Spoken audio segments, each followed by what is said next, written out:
ሰላም ጤና ይስጥልኝ። በመላው ዓለም ያላችሁ ኢትዮጵያውያን ኤርትራ እንዴት ናችሁ? እኔ እግዚአብሔር ይመስገን ደህና ነኝ። ዛሬ ደግሞ ይዤ የመጣሁት በጣም ቆንጆና ቀላል የሲናሞን ሮል ወይም ደግሞ የቀራፋ ዳቦ አዘገጃጀት ነው። ወደ አሰራሩ እንሂድ፣ ተከታተሉኝ፣ አብረን እንስራ። ወደ አሰራሩ ስንሄድ እዚህ ጋር አንድ እንቁላል እጠቀማለሁ። ወተት የሚይዘው 200 ሚሊ ነው። አሁን ደግሞ እርሾ፣ ቫኒላ፣ ቂቤ እንትን እንቁላል ያለው ነገር ላይ ቫኒላ ስለሚያስፈልጋል እርሾ አንድ ማንኪያ ነው። ያኔ አንድ ነው የሚለው የቫኒላው 1/4 ነው የሚለው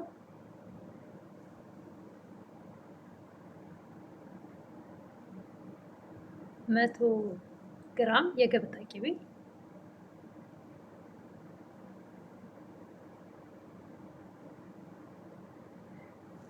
ዱቄት 3 ነው የተጠቀምኩት። 255 ሚሊ ነው የሚይዘው ይሄ መለኪያ ስላለው ማለት ነው።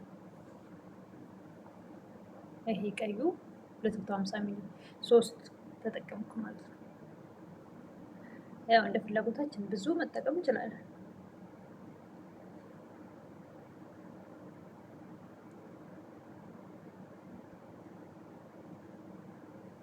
ምንም ነገር የለውም በነገራችን ላይ ግን ለጥንቃቄ ቤኪንግ ፓውደር አንድ ማንኪያ፣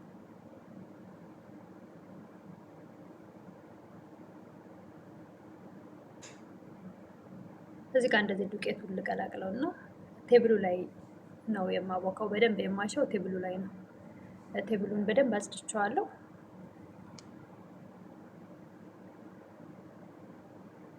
ዱቄቱ ከተዋሃደ በኋላ በቃ ቴብሉ ላይ በደንብ መታሸት አለበት። ይሄ ዋና ሚስጥሩ። በቃ ሊጡ በደንብ ሲታሽ ቆንጆ ይሆንልናል፣ ሶፍት ይሆናል።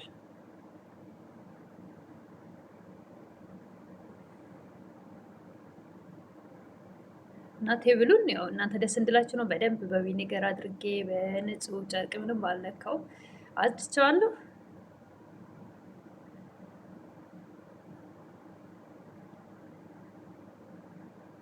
ምንም ነገር የለውም። ያው ንጹህ ነው፣ ምክንያቱም በደንብ ይጻድተዋል። በደንብ አጽድቼዋለሁ። ሲጀምር የምግብ ብቻ ነው ይሄ ቴብሉ።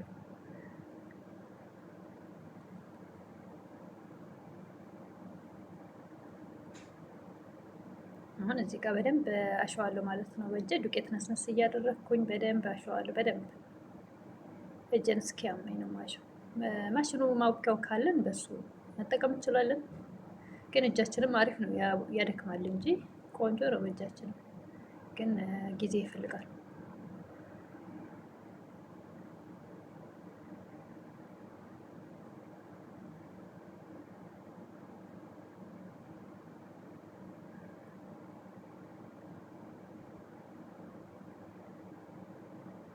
በጣም በደንብ መታሸት አለበት። እንዳልኩት ዋናው ማታሸት ነው። ሊጥ ነው በአጠቃላይ መልኩ ማንኛውንም ነገር ስንሰራ ሊጥ ድፍጣይርም ሆነ ዳቦም ቢሆን የሀገራችን በደንብ ሲታሽ ነው ቆንጆ የሚሆነው።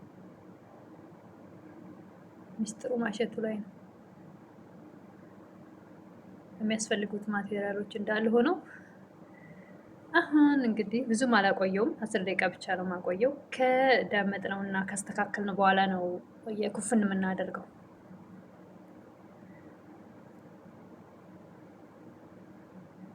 ሁለት የሾርባ ማንኪያ የቀረፋ ፓውደር እና ግማሽ ኩባያ ብራውን ሹገር አንድ ላይ ሚክስ አድርጌያለሁ። ከዛ አሁን የመጨረሻው ዳመጣ ይካሄዳል ማለት ነው። እንደዛኛው አሁንም ዱቄት መስመስ እያደረግን እንዳይዝ ቴብሉ ዱቄት መስመስ እያደረግን እንዳምጣለን።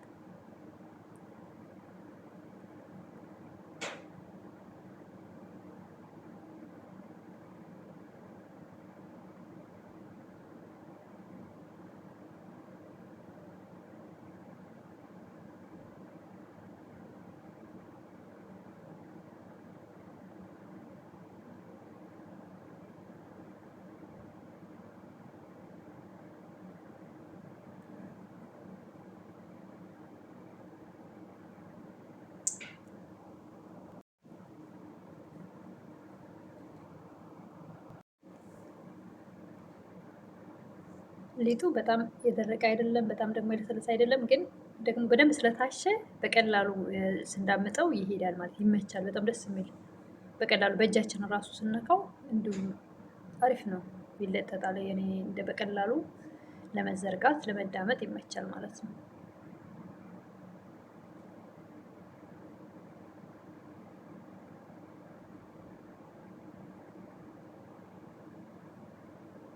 አሁንም ሙሉ በሙሉ እየታየ አይደለም። ልክ የሚታየኝ ኤዲት አድርግ ነው፣ ስቀርጸው አይታየኝም። እንግዲህ ይቅርታ ጠይቃለሁ። ኪችኑ እንዳይገባ ልይ ለመጠንቀቅ ያክል ነው እንደዛም አድርገው።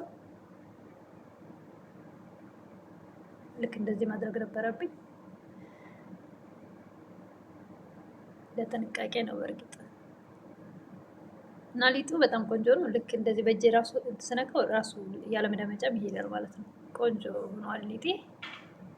አሪፍ ቦክቶልኛል። አሁን ቂቤ ቀባውና ከዛ የቀረፋ ፓውደሩን እና ብራውን ሹገሩን ከላይ እነሰንሳለሁ ማለት ነው።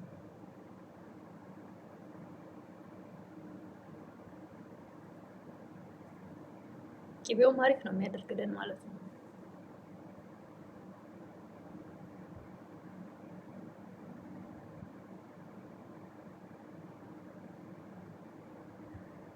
እኔ ግን ሳቦካ ሊጥ ውሃ አላስነካም።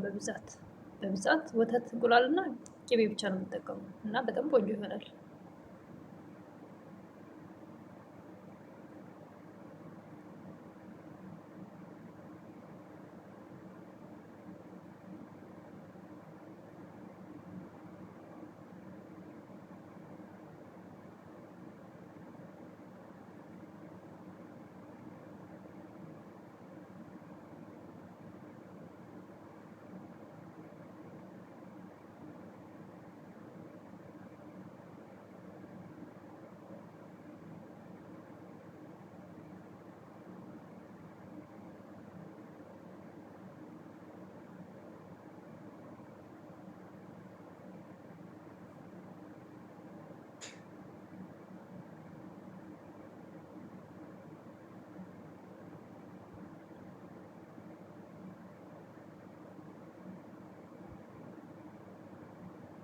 በንጹህ ላፕኪን ነው ማጸዳው ተብሎ ያው ፓውደሩ እንትን ስላለ ነው።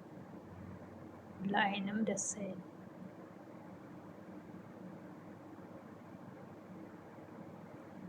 እኔ በቢላ ነው የሚመቸኝ። አንዳንድ ሰው በክር ይቆርጣል። እኔ በቢላ ነው የሚመቸኝ። ክሩን አልወደውም።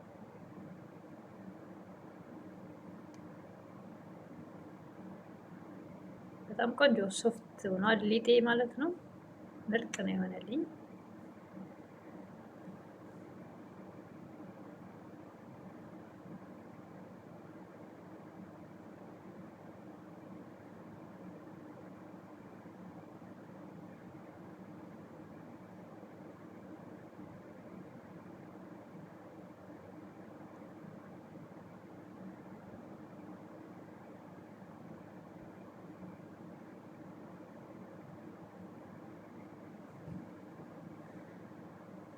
አሁንም ከላይ የተረፈኝ ቅቤ ያለ ከዛ ከ100 ግራሙ ላይ ትንሽ አስቀርቻለሁ። እሱን ከላይ ትንሽ ቀባቀባ እናደርጋለን።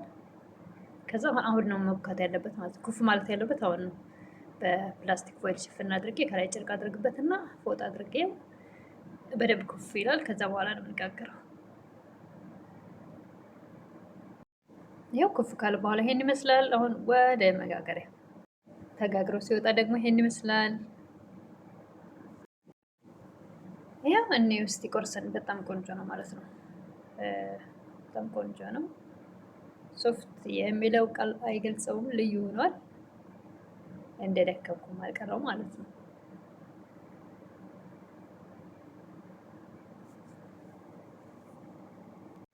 እዚህ ጋር ደግሞ ክሬም እንጨምራለን ማለት ነው። ክሬም እናደርግበታለን። ለማይፈልግ ሰው እንደዚሁ ማቅረብ እንችላለን። ግን እዚህ ጋር መቼስ አረብ ጣፋጭ በጣም ይወዳል፣ ግድ ነው ማለት ነው።